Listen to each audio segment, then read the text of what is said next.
Right, somebody's requested that I make a video on how to play 2 octaves at the same time.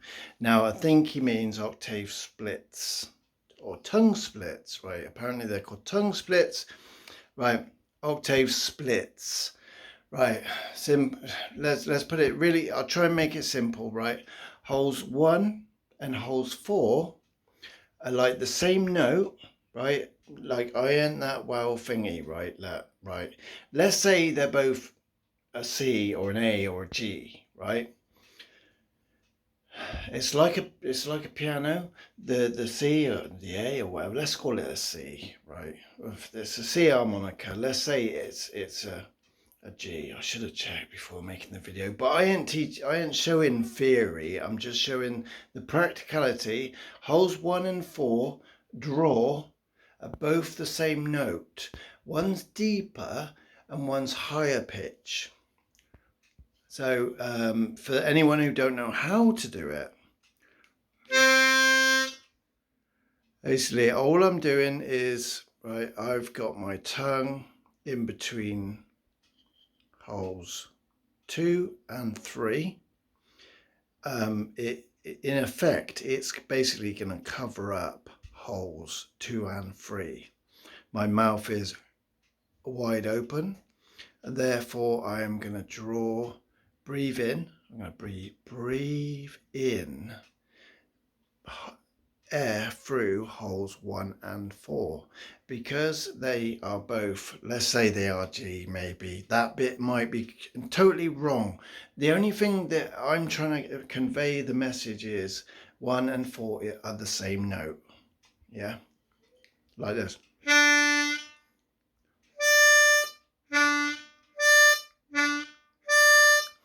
So put my tongue. So, and I'm not going to really go into like some people do a tongue up and some people might do a bit of a tongue down. But look, if I do it and then pull my harp away, it probably is slightly curved. And when I first started these, I made an effort actually, because someone did say about the I would more or less say it's more like, you know, the nose of a hammerhead shark, if that's like more of a blunt hammer rather than a pointed nose.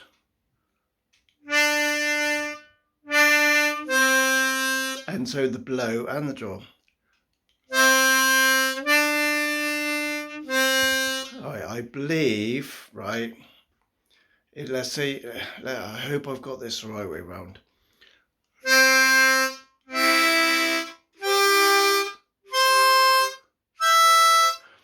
I believe all the way up you can do that, just moving one peg at a time, one post at a time, moving your whole,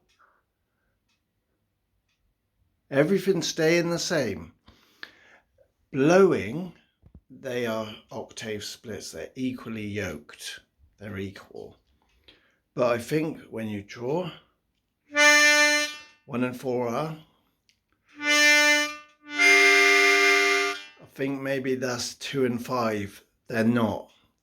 That's why they just call tongue splits, and that's where the technicality of octave split has gone there. 2 and 5, it's no longer an octave split, because something like 2 and 5, they're not the same note. Listen, 1, 4.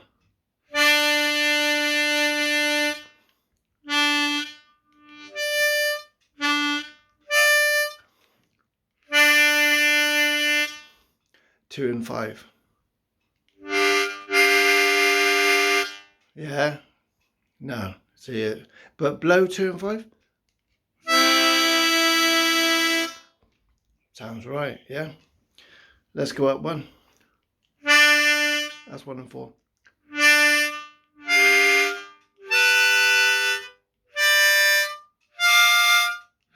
And so, not to get too technical, right? If you want what I think is the essential lesson, right, Don't get me wrong, other people might have stuff on it, right? But I think it's essential, right? The reason being, Joe Filisko's D Ford Dream on his website, go and buy it. It's something like $9.99, $9.99 or whatever that is, right? The reason why it's important is because rhythm, wrong key, it's supposed to be in the key of A, but there's a rhythm in it that does this.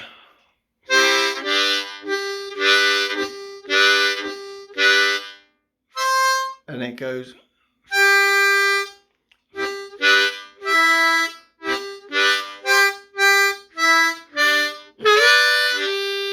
So there's something like 3 octaves going on.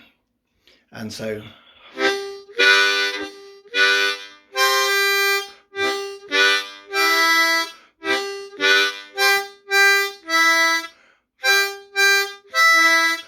it gets you going from the 1, 2, 3, 4 chord, whatever, 3 holes, all the way up to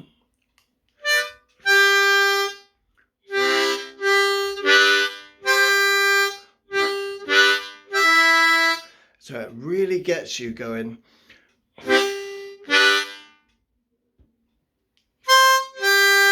You know, precise sort of gets you going from that to that, and getting your mouth around it, getting your tongue on that post. Highly recommend it. Joe Filisko's D Ford Dream. So yeah, I don't want to go into too much technicalities. So it's just a case of if someone's been watching my videos and all of a sudden they're hearing about octave splits, tongue splits, what are they, sort of thing. Well, here you go. This is like essential beginner, but it's not essential. This is how you do it.com. It's essential. Go buy Joe Filisko's course on it, because it's the practical nurse, right, of a song study. It's a song study. Yeah, it's got single notes, it's got chords, it's got tongue split, 3 different octaves, holes 1 to 4, and then like that sort of thing. I don't know, 3 octaves, but it's from, say, holes 1 to 7, yeah. And so it gets you doing something like 3 different octaves, yeah, and jumping about them, and that's how I'm able to go.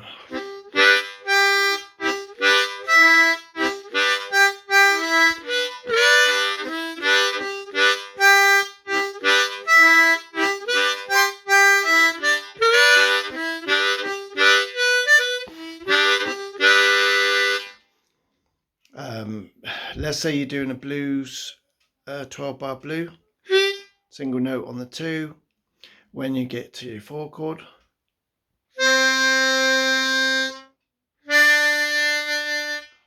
yeah, 4 and 5 chord,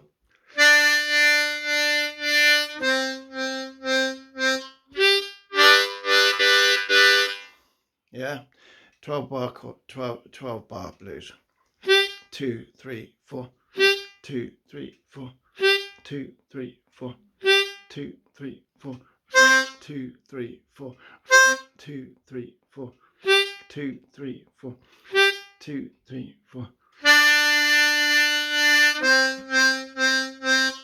2, 3, 4. Just basic. That's the root notes. See, I just proved there that 1 and 4 blow are the same, yeah, and 1 and 4 draw are the same. So if you're practicing your root notes on a 12-bar blues, maybe some course has got you doing hole 4, yeah, on the 4 chord, or hole 4 on the 5 chord, blow or draw, yeah. Well, now you can use hole 1 too. Hole 1, not 1, 2, hole 1 as well. There you go, keeping it short. All right, thanks for asking to the gentleman who asked. I hope this helps. Somewhat Irish music can be good for this. I haven't got the song in my mind right now. I wanted to make this quick video just to show what tongue split is. Get your tongue on 3 in between 2 and 3. Have a go at sort of upwards. One thing that Jason Ritchie said is he was struggling with them, and someone said just open your mouth as wide as you can, and then he found it just fell into place. And I find actually the wider I open my mouth, my tongue was almost scoop like.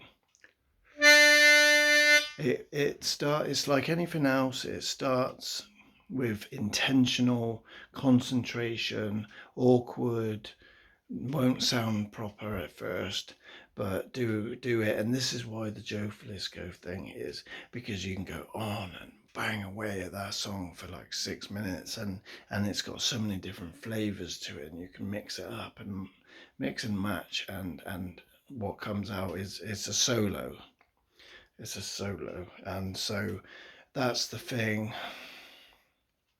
That, I guess that's why people use tongue splits, is because it can make a chord. It's a cordial octave.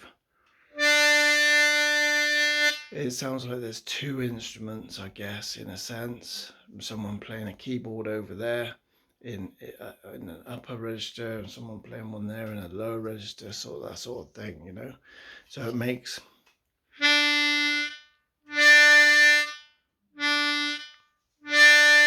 sound fuller, rounder. Enjoy.